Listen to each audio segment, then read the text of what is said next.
कृष्णं नारायणं वन्दे कृष्णं वन्दे व्रजप्रियं कृष्णं द्वैपायनं वन्दे कृष्णं वन्दे पृथाशतम्। ओम श्री परमात्मने नमः। ओम वासुदेवाय नमः। ओम जगन्नाथदासाय नमः।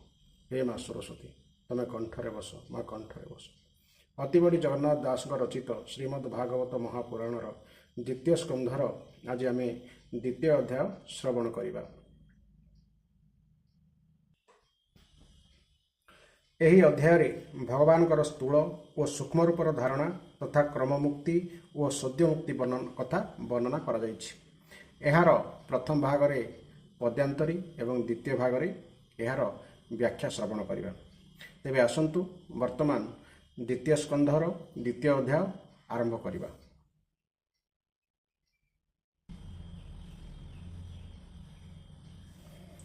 ଦ୍ୱିତୀୟ ଅଧ୍ୟାୟ।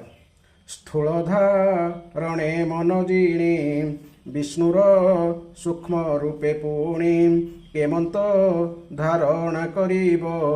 ଦ୍ୱିତୀୟ ଅଧ୍ୟାୟ ପ୍ରସ୍ତାବ।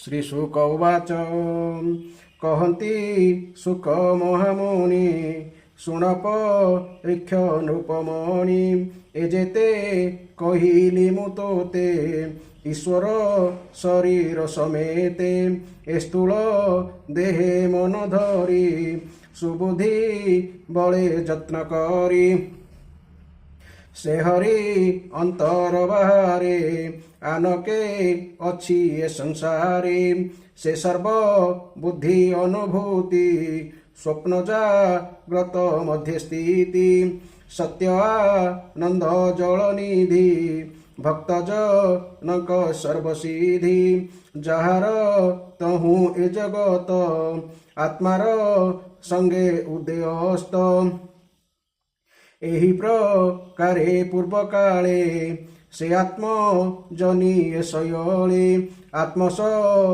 ଆତ୍ମସ୍ମରଣେ ବୁଦ୍ଧି ବଳେ ସର୍ଜିଲା ଏ ବିଶ୍ୱମଣ୍ଡଳେ ପୂର୍ବେ ଯେ ମନ୍ତେ ଥିଲା ବିଧି ତେହ୍ନେ ଧାରଣା ବଳେ ସାଧି ଆତ୍ମାକୁ ପାଳି ପୁଣ ହରେ ବଣିଜ ଯେହ୍ନେ ବଣିଜାରେ। ବଣିଜାରେ ଅର୍ଥ ବଣିକ ମାନେ। ଶବଦ ବ୍ରହ୍ମର ଏ ପଥ ଯେ ମାର୍ଗେ ଜୀବ ଆତଜାତ ପଡ଼ିଭ୍ରମୟୀ ଅଧ ଊର୍ଦ୍ଧ୍ୱେ କିଛି ନ ଲଭେ ଲାଭ ପଦେ ବାସନା ମାୟାମୟ ଜାନେ ନ ବୁଝି ନିରତେ ଭ୍ରମଣେ ତାହାଙ୍କ ମଧ୍ୟରେ ଯେ ସୁବୁଦ୍ଧି ଜାଣିବେ ପାର ସଦବୁଦ୍ଧି। ବେପାର ସଦ୍ବୁଦ୍ଧି ଅର୍ଥାତ୍ ନିଶ୍ଚୟାତ୍ମିକ ବା ବ୍ୟବସ୍ଥିତ ବୁଦ୍ଧି। ବିଚାର করে ମାୟାଗ୍ରସ୍ତେ ମୁହିଁ ଭ୍ରମୟୀ କିସ ଅର୍ଥେ। ଏହାର ଅର୍ଥ କ'ଣ? ବୁଦ୍ଧିମାନ ମନୁଷ୍ୟ ନିଜର ବୁଦ୍ଧିରେ ଏଭଳି ଦୃଢ଼ ନିଶ୍ଚୟ କରେ ଯେ ଜାଗତିକ ବସ୍ତୁ ବା ଭୋଗ୍ୟ ପଦାର୍ଥରେ ସୁଖ ନାହିଁ, ତେବେ ମୁଁ କାହିଁକି ମାୟାଗ୍ରସ୍ତ ହୋଇ ବୃଥାରେ ଭ୍ରମୀ ହେଉଛି ବୋଲି ଚିନ୍ତା କରେ। ଶ୍ରମଲ ଭଇ ଆତଜାତେ ଲାଭ ନ ମିଳେ ମୋର ହସ୍ତେ ଏଣୁ ଏ ପଥ ଶ୍ରମ ତେଜି ଯେ ପ୍ରାଣୀ ଆତ୍ମା ଲାଭ ଖୋଜି ପ୍ରୟାସ ଦୂରେ ପରିହରେ ଆତ୍ମାରେ ଆତ୍ମା ବୋଧ କରି ଅଳପ ଭୋଗେ ଦେହ ପୋଷେ ବର୍ତ୍ତଇ ଅବା ଉପବାସୀ ଥାଉଏ ବସୁନ୍ଧରୀ ଅଙ୍କ ସୁବର୍ଣ୍ଣ ପଲଙ୍କେ କି ସୁଖ ସମର୍ଥ ଭୁଜ ଥାଉ ବାମେ କି ପ୍ରୟୋଜନ ଉପାଧାନେ। ଉପାଧାନ ଅର୍ଥ ତକିଆ। ଅଞ୍ଜଳି ଅଛି ଯେବେ ହସ୍ତେ କି ପ୍ରୟୋଜନ ଅନ୍ନ ପାତ୍ରେ ଦିଗବ କଳ ଯାର ବାସ ବସନେ ତାର କିବା ଆସ ଚିରାଣୀ ବସ୍ତ୍ର ପଥେ ଦେଖି ତାର ଗ୍ରହଣେ ହନ୍ତି ସୁଖୀ। ଚିରାଣୀର ଅର୍ଥ ଜୀର୍ଣ୍ଣ ବସ୍ତ୍ର ଖଣ୍ଡ।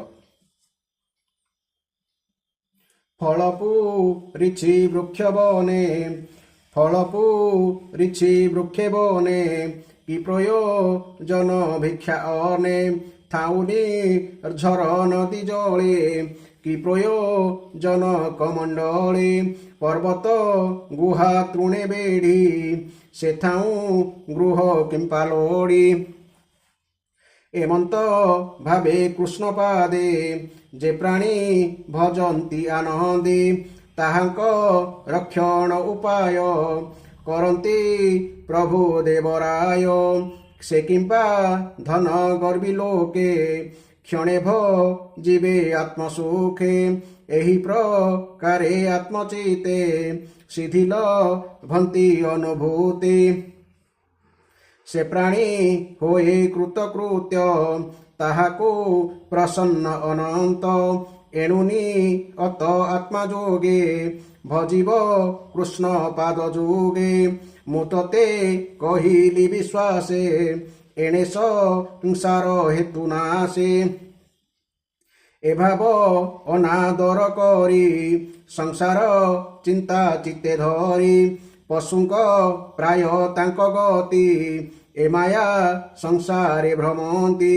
ଦେଖ ସଂସାରେ ପ୍ରାଣୀ ଯେତେ, ଯନ୍ତ୍ରିତ କର୍ମର ଆୟତେ।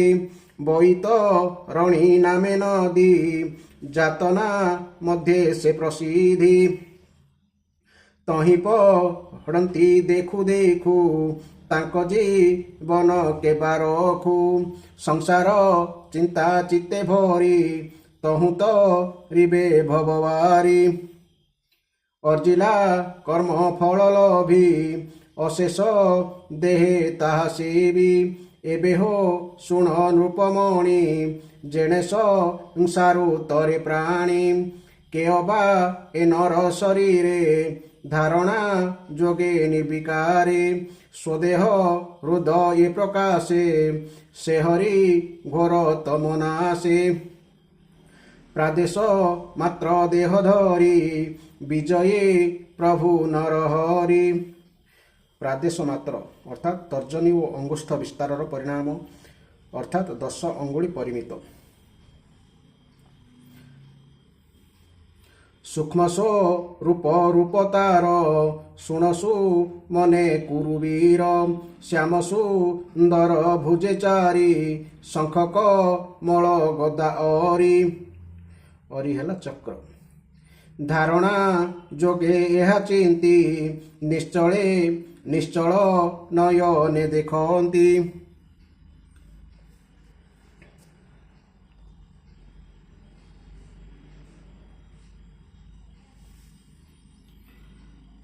ପ୍ରସନ୍ନ ଶ୍ରୀମୁଖମଣ୍ଡଳ, ଲୋଚନ ଅମଳ କମଳ।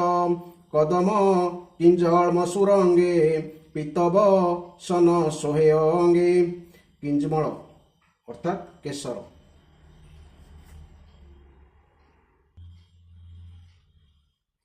ସୁବର୍ଣ୍ଣ କିରୀଟ କୁଣ୍ଡଳ, ସୁନ୍ଦର ଅଳକା କପଳ। ଅମୂଲ୍ୟ ହାର ବକ୍ଷସ୍ଥଳେ, ରତ୍ନକେ ଉର ବାହୁମୂଳେ। ହୃଦୟ ପଦ୍ମ ମଧ୍ୟେ ସ୍ମରି, ଯେ ପାଦ ଧ୍ୟାଏ ବ୍ରହ୍ମଚାରୀ। ସେ ପାଦ ଲକ୍ଷ୍ମୀରେ ଚିନ୍ତିତ, ସେ ପାଦ ଲକ୍ଷ୍ମୀରେ ଚିହ୍ନିତ। ଦିଶଇ ଅତ୍ୟନ୍ତ ଶୋଭିତ, ଶ୍ରୀବକ୍ଷେ କୌସ୍ତୁଭମଣି। ସୁବର୍ଣ୍ଣ ସୂତ୍ରେ ସୁଖଞ୍ଜଣି। ଆଜାନୁ ଲମ୍ବେ ବନମାଳେ, ସ୍କନ୍ଧୁବେ ଷ୍ଟିତ ବକ୍ଷସ୍ଥଳେ। ରତ୍ନମେ ଖଳା କଟି ମାଝେ, ଅଙ୍ଗୁଷ୍ଠେ ମୁଦ୍ରିକା ବିରାଜେ। ଅଙ୍ଗଦ ନୂପୁର କଙ୍କଣ, ବିବିଧ ଅଙ୍ଗ ଆଭରଣ। ଅମଳ ପୁଷ୍ପେ ଶିର ଶୋହେ, ଅମଳ ପୁଷ୍ପ ଶିରେ ଶୋହେ। ନୀଳକୁନ୍ତଳ ଜନମୋହି, ସୁନ୍ଦର ଋଷିତ ବଦନ।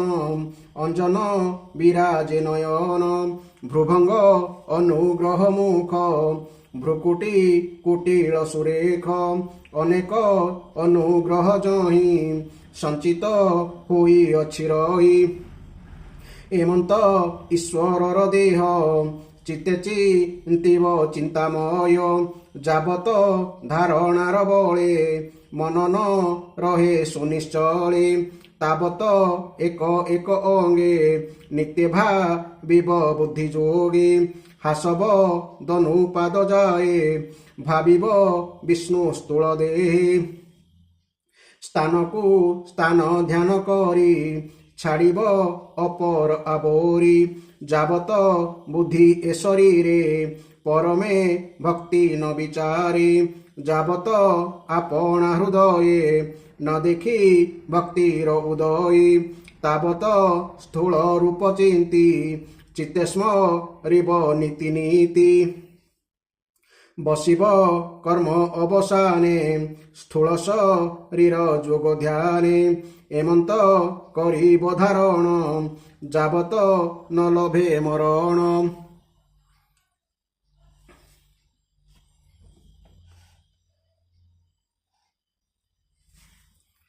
ଏମନ୍ତ ଯୋଗୀ ଏ ଦେହକୁ ଯେବେ ଇଚ୍ଛିବ ଛାଡ଼ିବାକୁ ପବିତ୍ର ଦେଶ କିବା କାଳ ମନରେ ନ କରି ବିଚାର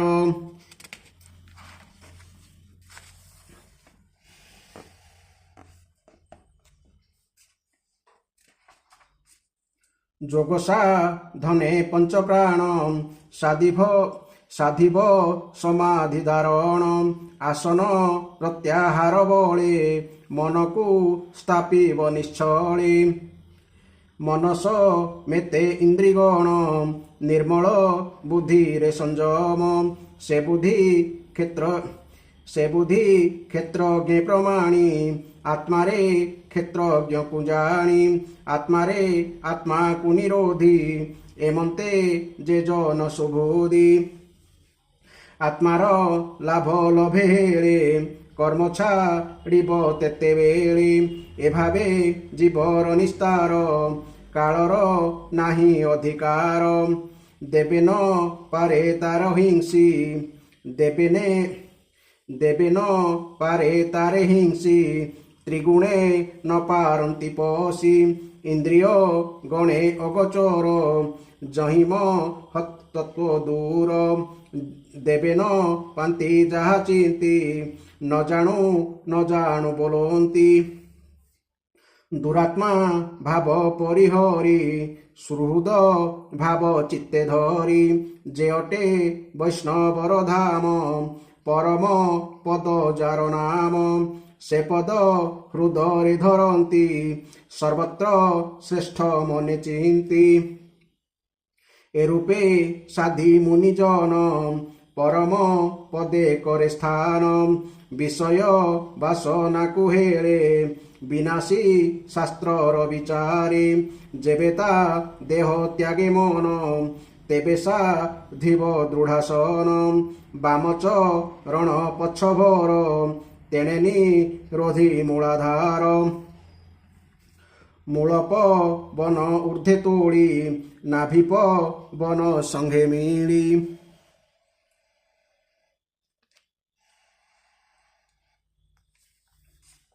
ବେନିପ ବନ ପୁଣି ବଳେ ସ୍ଥାପିବ ହୃଦୟ କମଳେ ତହୁଁ ତୋଳିବ ତିନି ପ୍ରାଣ କଣ୍ଠେ ଯେ ବସଇ ଉଦାନ ବ୍ୟାନପ ବନ ତାର ତୁଲେ ଧରି ସ୍ଥାପିବ ତାଳୁ ମୂଳେ ତହୁଁକୁ ଭକ ସାଧ୍ୟ କରି ପ୍ରାଣକୁ ଭ୍ରମଣ୍ଡଳେ ଭରି ନିରୋଧ କରି ସପ୍ତ ଦ୍ୱାର ସ୍ମରଣ କରିବ ଓଙ୍କାର ଯେବେ ଭୋଗରେ ମନ ନାହିଁ ମୁହୂର୍ତ୍ତ ଅର୍ଦ୍ଧ ତହିଁ ରହି ନିୟତ ଥାଇ ଯୋଗ ବନ୍ଧେ ତେନେ ସ୍ଥାପିବ ବ୍ରହ୍ମରନ୍ଧ୍ରେ ନିଶ୍ଚଳ ଯୋଗ ଦୃଢ଼େ ସାଧି ତକ୍ଷଣେ ବ୍ରହ୍ମରନ୍ଧ୍ର ବେରି ପରମ ପଦେ ତାର ଗତି ଦେହ ଇନ୍ଦ୍ରିୟ ପାଶୋରନ୍ତି ବ୍ରହ୍ମାର ବ୍ରହ୍ମଲୋକେ ସ୍ଥିତି ସେ ସ୍ଥାନ ଭୋଗ ଯେବା ଚିନ୍ତି ଗୁଣସ ମୁଏ ଅଷ୍ଟନିଧି ଯେବା ବାଞ୍ଛଇ ସର୍ବସିଦ୍ଧି ମନ ଇନ୍ଦ୍ରିୟ ଗଣ ମେଳେ তক্ষণে সে লোকরে মিলে।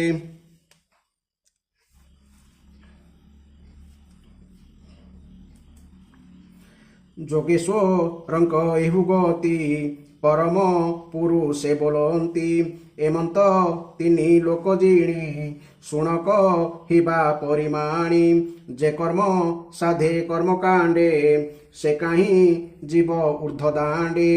ଯେ ବାଲ ଭିବ ଭକ୍ତି ଭାବେ ସମାଧି ବିଦ୍ୟା ତପ ଯୋଗେ। ଯେ ବ୍ରହ୍ମ ଲୋକ ମନେ କରେ ପ୍ରଥମେ ଅଗ୍ନି ଆଶ୍ରେ କରେ। ସୁଷୁମ୍ନା ରନ୍ଧ୍ରେ ବ୍ରହ୍ମପଥେ ଜ୍ୟୋତି ପ୍ରକାଶେ ଊର୍ଦ୍ଧ୍ୱଗତେ। ବିଧୁତ କଳ୍ମଷ ଶରୀର ସେ ଚକ୍ରେ ସ୍ଥିତ ଶିଶୁମାର। ସେ ଶିଶୁ ମାର ଚକ୍ରସାର ସେ ଚକ୍ର ତଳେ ଧ୍ରୁବପୁର। ବିଶ୍ୱର ନାଭି ସେ ବୋଲାଇ ଆତ୍ମା ସ୍ୱରୂପେ ତହୁଁ ଯାଇ। ପ୍ରବେଶ ପରମ ସ୍ୱରୂପେ ବ୍ରହ୍ମ ନିର୍ବାଣ ମୋହଲୋକେ। କଳ୍ପ ଆୟୁଷ ଦେବଗଣେ ଯହିଁର ମନ୍ତି ଅନୁକ୍ଷଣେ। ସେ ପୁଣି କଳ୍ପ କ୍ଷୟ କାଳେ ଅନନ୍ତ ନିଶ୍ୱାସ ଅନଳେ। ଦହନ ଦେଖି ଅନ୍ତରିକ୍ଷେ ଅନନ୍ତ ଶୟନେ ପ୍ରତ୍ୟକ୍ଷେ। ସିଦ୍ଧେଶ୍ୱରଙ୍କ ସ୍ଥାନେ ପଶେ ବେଦଜା ବ୍ରହ୍ମଲୋକ ଘୋଷେ। ବେନିପ ରାର୍ଦ୍ଧ ଯହିଁ ଗଣି ସେ ବ୍ରହ୍ମ ଲୋକ ପରିମାଣି। ସଂସାର କର୍ତ୍ତା ଯେ ବୋଲାନ୍ତି ସେ ବ୍ରହ୍ମା ବ୍ରହ୍ମ ଲୋକେ ସ୍ଥିତି। ସେ ପୁରେ ନାହିଁ ଦୁଃଖ ଶୋକ ଜରାମ ରଣ ଉଦ୍ବେଗ। ଚିତ୍ତ ଅନର୍ଥ ହେତୁ କାହିଁ ଜନ୍ମ ମରଣ ଭୟ ନାହିଁ। କେତେହେଁ କାଳେ ସେ ଭୁବନେ ଥାଇଛି ତଇ ଅବଧାନେ। ପୃଥିବୀ ରୂପେ ଲିଙ୍ଗ ଦେହେ ସେ ପୁଣି ବିହରେ ନିର୍ଭୟେ। ଲିଙ୍ଗ ଦେହ ଅର୍ଥାତ୍ ସୂକ୍ଷ୍ମ ଶରୀର। ପୃଥିବୀ ରୂପେ ଜଳେ ଯାଇ ଯେ ଇଷ୍ଟ ଭୋଗ ତା ଭୁଞ୍ଜଇ। ଅନଳ ମଧ୍ୟେ ତହୁଁ ସ୍ଥିତି ଜ୍ୟୋତିଷ ରୂପ ପ୍ରାଣ ଚିନ୍ତି। ପବନେ କର ଇ ସଞ୍ଚାର ଧରଇ ପବନ ଶରୀର। ସେ ବାୟୁ କାଳେ ନଭେ ପୁରେ ସେ ଜୀବ ଲିଙ୍ଗ ରୂପ ହରେ।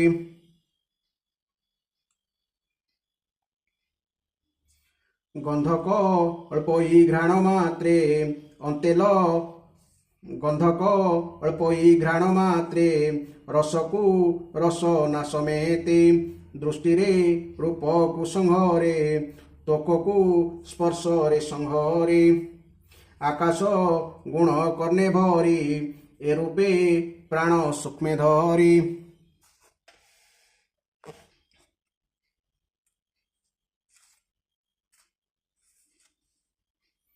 ବୁଦ୍ଧି ଇନ୍ଦ୍ରିୟ ଭାବ ଏଣେ ପଞ୍ଚତ ମାତ୍ରେ ପରିମାଣେ। ଏ ଅହଙ୍କାରେ ତିନି ଗୁଣ ବୁଦ୍ଧି ଇନ୍ଦ୍ରିୟରେ ଯେ ଜ୍ଞାନ। ପଞ୍ଚବିକାର ପଞ୍ଚଦେବା ମନସ ମେତେ କରି ସେବା। ଏ ପଞ୍ଚ ଦେବତା ସಮೇତେ ସୂକ୍ଷ୍ମ ସ୍ୱରୂପେ ମହତତ୍ୱେ। ସେ ତତ୍ତ୍ୱ ଗୁଣର ସଂସ୍ଥାନ ପ୍ରଧାନ ଦେହେ ହୁଏ ଲୀନ। ସେ ନିତ୍ୟ ଶାନ୍ତି ସନାତନେ ଆତ୍ମାନି ରୋଧେ ଆତ୍ମଜ୍ଞାନେ। ପ୍ରବେଶ କରେ ବିଦ୍ୟମାନେ ବିଜ୍ଞାନ ଆନନ୍ଦ ଚେତନେ। ଆନନ୍ଦ ଜ୍ଞାନ ରସ ଭୋଳେ ଶାନ୍ତିଲ ଭଇ ସୁନିଶ୍ଚଳେ। ଏମନ୍ତେ ଧାରଣାନୁଭବେ ନିଶ୍ଚେପ ସଇ ବାସୁଦେବେ। ଅନ୍ତେଲ ଭଇ ଯେଉଁ ଗତି ତାହାକୁ ବୋଲି ଭଗବତୀ। ଯହିଁ ପଶିଲେ ଆତ୍ମା ମନ ନ ଲଭେ ପୁନରାଗମନ। ଶୁଣ ହେ ନୃପ ପରୀକ୍ଷିତ ଯେଣୁ ପୁଛିଲୁ ଭାଗବତ। ତେଣୁ କହିଲି ଶ୍ରୁତି ଯୋଗେ ତୋର ସ୍ୱମୀପେ ଅନୁରାଗେ। ଦଇବେ କାଳ ଅବସାନ ଏଣୁ କହିଲି ଦିବ୍ୟ ଜ୍ଞାନ। ବ୍ରହ୍ମାର ତପେ ହୋଇ ତୋଷ ବିଷ୍ଣୁ ଯେ ଦେଲେ ଉପଦେଶ ସେ ସଦ୍ୟ ମୁକ୍ତି କ୍ରମ ମୁକ୍ତି ସ୍ୱଭାବ ସିଦ୍ଧ ବେନିଗତି ସେ ପଥ କହିଲି ମୁଁ ତୋତେ ଏବେ ତୁ ଶୁଣ ଏକ ଚିତେ ସଂସାରେ ସଞ୍ଚରତି ଯେତେ ତାଙ୍କ ତାରଣ ପଥ ଯେତେ ଏହିଟି ଜାଣ ଶିବ ପଥ ଜାତ ହୁଁ ଭକ୍ତି ଯୋଗ ଜାତ ଶିବ ପଥ ହେଲା କଲ୍ୟାଣ ମାର୍ଗ ଯେଉଁ ଉପାଏ ପ୍ରିୟ ଭାବେ ଭକତି ଲଭେ ବାସୁଦେବୀ ବ୍ରହ୍ମାର ତପ କଷ୍ଟେ ହରି ଯାହା କହିଲେ ଦୟା କରି ସେ ବ୍ରହ୍ମା ବ୍ରହ୍ମ ବେଦ ସାର ସକଳ ବୁଝି ତିନିବାର ଯେ ଭକ୍ତି ଜୀବ ସୁଖ ପଥ ଏଭାବେ ହେଲା ଆତ୍ମେରତ ସେ ହରି ସର୍ବଭୂତ ମଧ୍ୟେ ନିତ୍ୟ ବି ହରେ ଆତ୍ମା ପଦେ ବୁଦ୍ଧିଲ କ୍ଷଣେ ଅନୁମାନେ ନିଶ୍ଚଳ ଯୋଗୀ ଯୋଗ ଧ୍ୟାନେ କେଅବା କରିବ ଗୋଚର ଜଗତ ବାହ୍ୟ ଅଭ୍ୟନ୍ତର ଏଘେନି ସର୍ବ ଆତ୍ମା ଭାବେ ସର୍ବଦା କାଳେ ସର୍ବଠାବେ ହରିଙ୍କି ଶ୍ରୁତି ପଥେ ଶୁଣ ମୁଖେ ନିରତେ ନାମ ଭଣ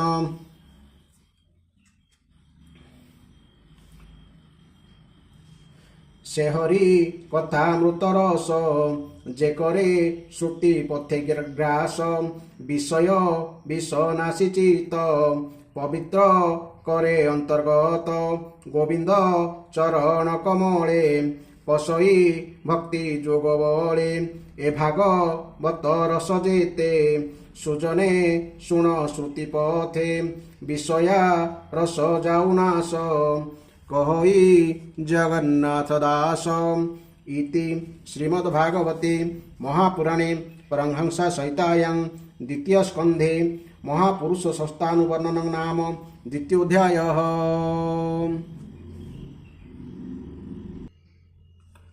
वर्तमान यार आमे सुंदर व्याख्या श्रवण करिबा। श्री सुखदेव कहिले सृष्टिर प्रारंभ रे ब्रह्मा उपरोक्त धारणा द्वारा ही भगवान को आराधना कले ओ तांको संतुष्ट कले ता फल रे तांको अमोघ दृष्टि शक्ति प्राप्त हैला।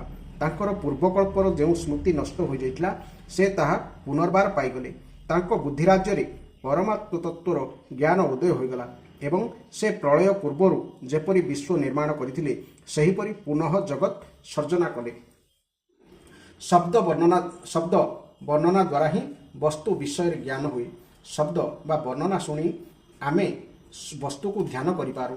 एतदृश शब्द ब्रह्म विश्व रे सर्वत्र परिव्याप्त होई रहिछि किंतु बुद्धि जेतेबेले अर्थहीन नाम को धरी विषय चिंतन करिबारे लागि जाए सेतेबेले सही सब मायामय पदार्थ प्रति वासना जात हो जाए एवं सही कारणरू चंचल मन स्वप्न देखुवा मनुष्य परि वास्तविक तत्व पाई पारे नाही। जगतर सकल पदार्थ मायामय एथिरु कौनसी सत्य नाही। ए सब वस्तु प्रति आसक्त हेबा फलरे जीव संसार रे ही घूरी बले। तेणु निजर शरीर रक्षा निमंते जेतिकी प्रयोजन ज्ञानीजन सांसारिक भोग्य वस्तु सहित केवल सेतिकी संपर्क रखिबा आवश्यक। ता छड़ा निजर बुद्धि को एही निर्णीत ज्ञान रे अटल करी रखिबा उचित जे सांसारिक वस्तु सबु मायामय बा असार पुणी प्रारब्धवशत ए सब वस्तु जदि स्वतः मिल जाउची तेबे ए सब लाभ करिया पई वृथा परिश्रम बा करिबा काहीकी। उदाहरण स्वरूप सोइबा पई तो भूतल पड़िछि तेणु खटपलंक पई प्रयत्न करी लाभ कौन। भगवान को कृपारु तो आमको हाथ दुईटी मिली हाथ को तकिया न करी अन्य तकिया खोजिबा की प्रयोजन। जदि अंजलि रे काम चली जाउछि तेबे नाना प्रकार बासन कुसनर आवश्यकता कौन। गछर बकल पिंधि किंबा किछि वस्त्र न पिंधि दिगंबर होई जदि जीवन धारण करी होउछि तेबे वस्त्रर आवश्यकता कौन। पिंधिबा को चाहिए कौन बाट घाटरे पड़िथिबा चिराफटा लुगा मिलिबो नाही। परोपकार पई जीवन धरिथिबा वृक्ष माने कौन फल फूल और पत्र रूप भिक्षा दान करूनाहांती। जार जल आवश्यक ताहापाई कौन नदी माने सुखी जाइछंती। निवास करिबा निमंती पहाड़ पर्वत रे गुंफा सब कौन मुदी होई गलेनी। धरा जाऊ ए सब सुलभ नुहे तथापि भगवान श्रीहरि कौन शरणागत मानकु रक्षा करूनाहांती। स्थिति एपरि होइथवा स्थळे लोके बुद्धिमान होई ମଧ୍ୟ ଧନଗର୍ବରେ ଅନ୍ଧ ହୋଇଯାଇଥିବା ଲୋକଙ୍କ ଦ୍ୱାରସ୍ଥ ହେଉଛନ୍ତି କାହିଁକି? ମନ ମଧ୍ୟରେ ଏପରି ଦୃଢ଼ ବିଚାର କରି ଜ୍ଞାନୀଜନ ନିଜ ହୃଦୟରେ ନିତ୍ୟ ବିରାଜମାନ ସ୍ୱତଃ ସିଦ୍ଧ ଆତ୍ମସ୍ୱରୂପ ପରମ ପ୍ରିୟତମ ଓ ପରମ ସତ୍ୟ ଅନନ୍ତ ଭଗବାନଙ୍କୁ ଅତ୍ୟନ୍ତ ପ୍ରେମ ଓ ଆନନ୍ଦର ସହିତ ଭଜନ କରିବା ଆବଶ୍ୟକ। କାରଣ ତାଙ୍କୁ ଭଜିଲେ ଜୀବକୁ ଜନ୍ମ ମୃତ୍ୟୁର ଚକ୍ରରେ ଘୋରାଉଥିବା ଅଜ୍ଞାନ ନଷ୍ଟ ହୋଇଯାଏ। ତେଣୁ ପଶୁମାନଙ୍କ ବ୍ୟତୀତ ଏଭଳି କେଉଁ ମନୁଷ୍ୟ ଅଛି ଯେ କି ସଂସାର ରୂପୀ ବୈତରଣୀରେ ପଡ଼ି ନିଜ ନିଜର କର୍ମ ହେତୁକ ଦୁଃଖ ଭୋଗୁଥିବା ଲୋକଙ୍କୁ ଦେଖି ମଧ୍ୟ ମଙ୍ଗଳମୟ ଭଗବାନଙ୍କୁ ଚିନ୍ତନ ନ କରି ଏହି ଅସତ୍ ବିଶ୍ୱଭୋଗରେ ହିଁ ନିଜ ଚିତ୍ତକୁ ଭାରାକ୍ରାନ୍ତ କରି ଚାଲିବ। କେହି କେହି ନିଜର ହୃଦୟ କନ୍ଦର ନିବାସୀ ଭଗବାନଙ୍କ ପ୍ରାଦେଶ ମାତ୍ର ସ୍ୱରୂପକୁ ଧାରଣା କରିଥାନ୍ତି। ସେମାନେ ଧ୍ୟାନରେ ଦେଖନ୍ତି ଚତୁର୍ଭୁଜ ଭଗବାନ ଶଙ୍ଖ ଚକ୍ର ଗଦା ଓ ପଦ୍ମ ଧାରଣ କରିଛନ୍ତି। ତାଙ୍କ ମୁଖରେ ପ୍ରସନ୍ନତା ଝଲକୁଛି। ତାହାଙ୍କର ନେତ୍ର ପଦ୍ମତୁଲ୍ୟ ବିଶାଳ ଓ କୋମଳ। ସେ କଦମ୍ବ କେଶର ବର୍ଣ୍ଣର ପୀତାମ୍ବର ପରିଧାନ କରିଛନ୍ତି। ତାଙ୍କର ଭୁଜମାନଙ୍କରେ ଶ୍ରେଷ୍ଠ ରତ୍ନ ଜଟିତ ସୁବର୍ଣ୍ଣ ବାଜବନ୍ଧ ଶୋଭା ପାଉଛି। ଶିରରେ ରହିଛି ଅତ୍ୟନ୍ତ ସୁନ୍ଦର ମୁକୁଟ ଓ କର୍ଣ୍ଣରେ ଝୁଲୁଛି ମକର କୁଣ୍ଡଳ। ପୁଣି ସେଥିରେ ଖଚିତ ହୋଇଥିବା ବହୁମୂଲ୍ୟ ରତ୍ନ ସବୁ ଝଲମଲ ହୋଇ ଝଟକୁଛି। ତାହାଙ୍କର ଚରଣ କମଳ ରହିଛି ଯୋଗେଶ୍ୱର ମାନଙ୍କର ପ୍ରସ୍ଫୁଟିତ ହୃଦୟ କମଳର କର୍ଣ୍ଣିକା ଉପରେ। ପ୍ରଭୁଙ୍କ ହୃଦୟ ପ୍ରଦେଶରେ ଶୋଭା ପାଉଛି ଶିବଚ୍ଛିନ୍ନ ଏକ ସୁବର୍ଣ୍ଣ ରେଖା।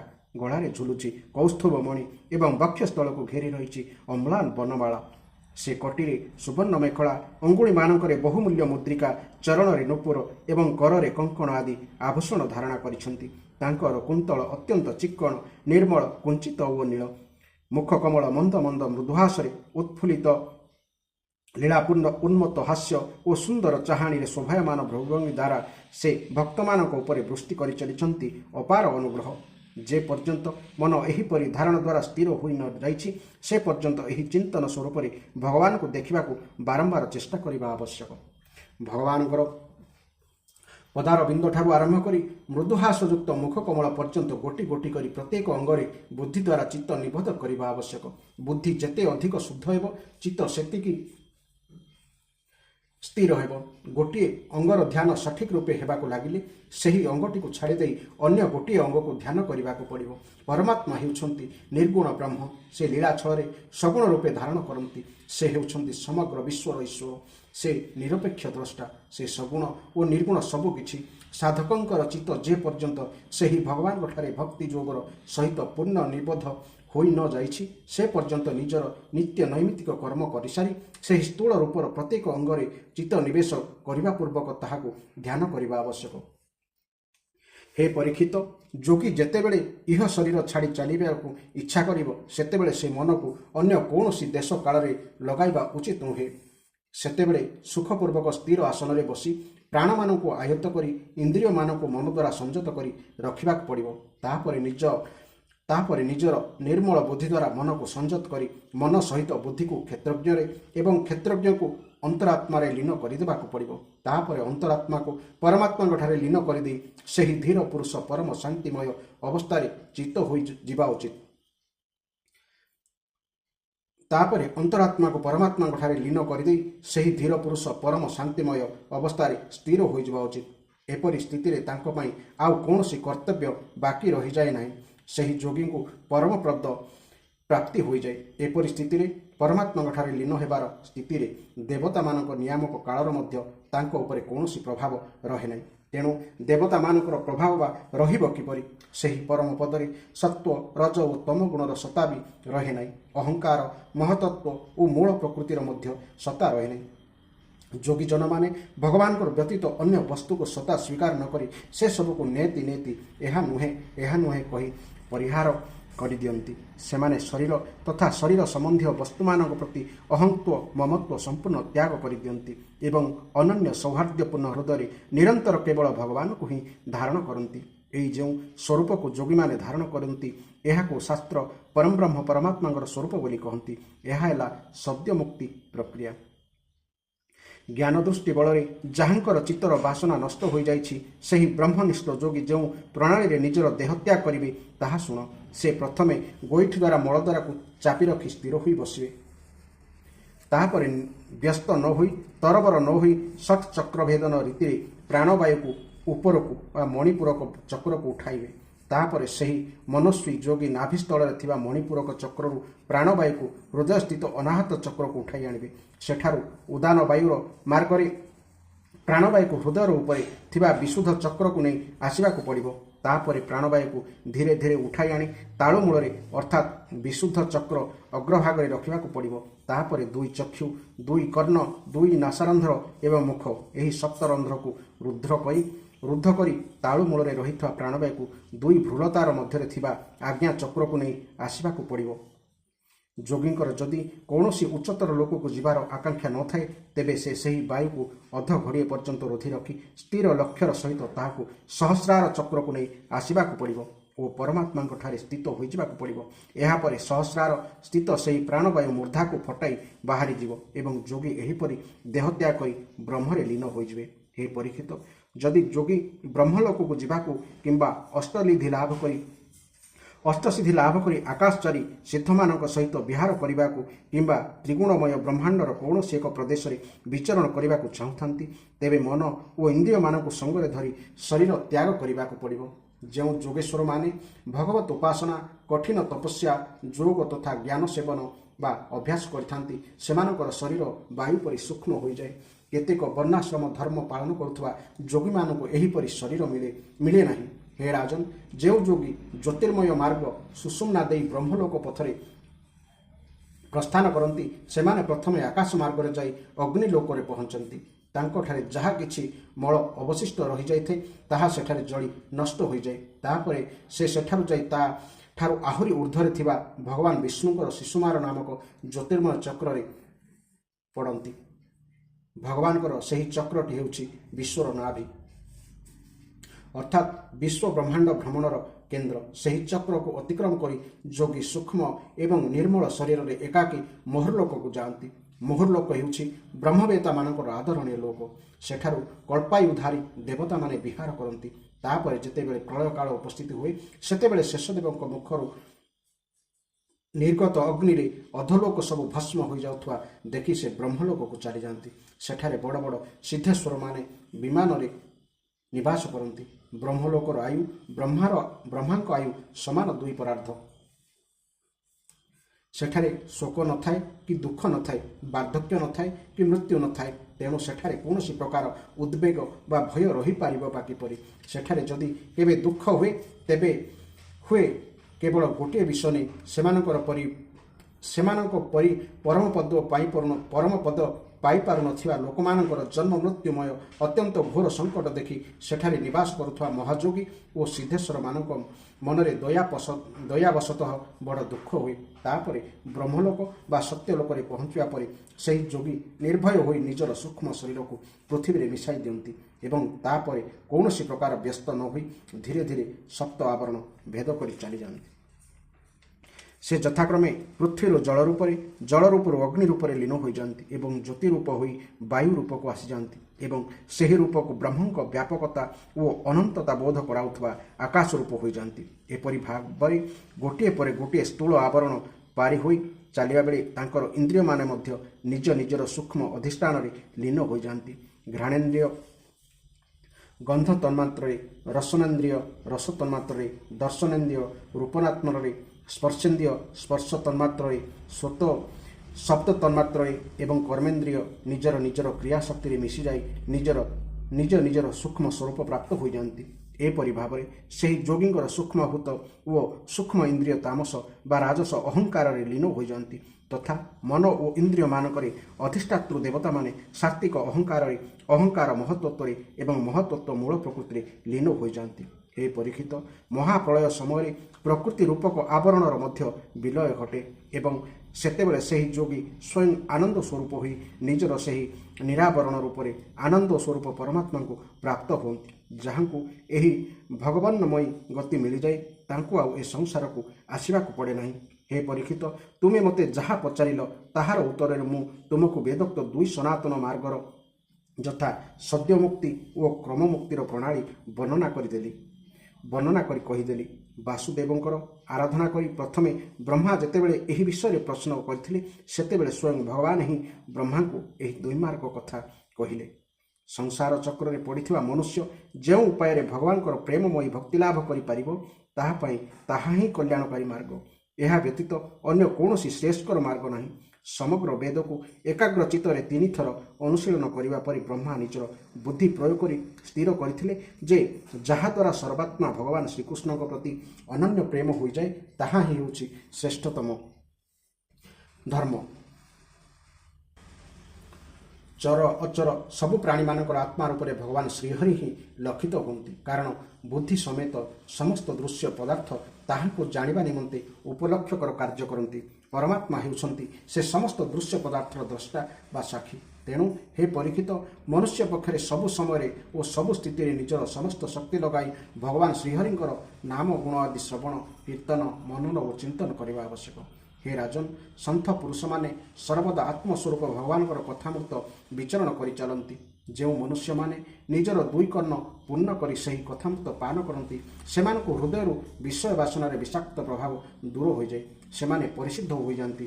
ତାର ଫଳସ୍ୱରୂପ ଭଗବାନ ଶ୍ରୀକୃଷ୍ଣଙ୍କ ଚରଣ କମଳରେ ସାନ୍ନିଧ୍ୟ ଲାଭ କରନ୍ତି। ଏହି ଥିଲା ଏହି ସୁନ୍ଦର ଅଧ୍ୟାୟର ବ୍ୟାଖ୍ୟା। ଆପଣମାନେ ଧାରାବାହିକ ଭାବେ ଗୋଟିଏ ଗୋଟିଏ ଅଧ୍ୟାୟ ବ୍ୟାଖ୍ୟା ସହିତ ଶୁଣନ୍ତୁ। ଅନେକ ଗଭୀର ତତ୍ତ୍ୱ ରହିଛି। ଜଗନ୍ନାଥ ଦାସ ଜଣେ ସାଧାରଣ ମଣିଷ ଆମକୁ ଲାଗିପାରନ୍ତି, କିନ୍ତୁ ଭଗବାନଙ୍କର ଆଶୀର୍ବାଦ ବିନା ଏଭଳି ଗ୍ରନ୍ଥ ରଚନା କରିବା, ଏତେ ଗୂଢ଼ ତତ୍ତ୍ୱ 9ଟି ଅକ୍ଷରରେ ଆଦ୍ୟରୁ ପ୍ରାନ୍ତ ପର୍ଯ୍ୟନ୍ତ 9 ଛନ୍ଦରେ ରଚନା କରିବା ସହଜ ସାଧ୍ୟ ନୁହେଁ। ଏହା ଯିଏ ପଠନ କରେ ସିଏ ହିଁ ତାର ଜାଣେ ମହତ୍ତ୍ୱ ଓ ରଚନାର ଗୁରୁତ୍ୱ। ତେଣୁ ଜଗନ୍ନାଥ ଦାସଙ୍କ ପାଖରେ ସମଗ୍ର ସମାଜ, ମଣିଷ ସମାଜ ଋଣୀ। ତେଣୁ ଚେଷ୍ଟା କରନ୍ତୁ ଥରେ ଭାଗବତ ମହାପୁରାଣ ଅଧ୍ୟୟନ କରିବା ପାଇଁ। ଜୟ ଜଗନ୍ନାଥ, ଜୟ ଜଗନ୍ନାଥ, ଜୟ ଜଗନ୍ନାଥ।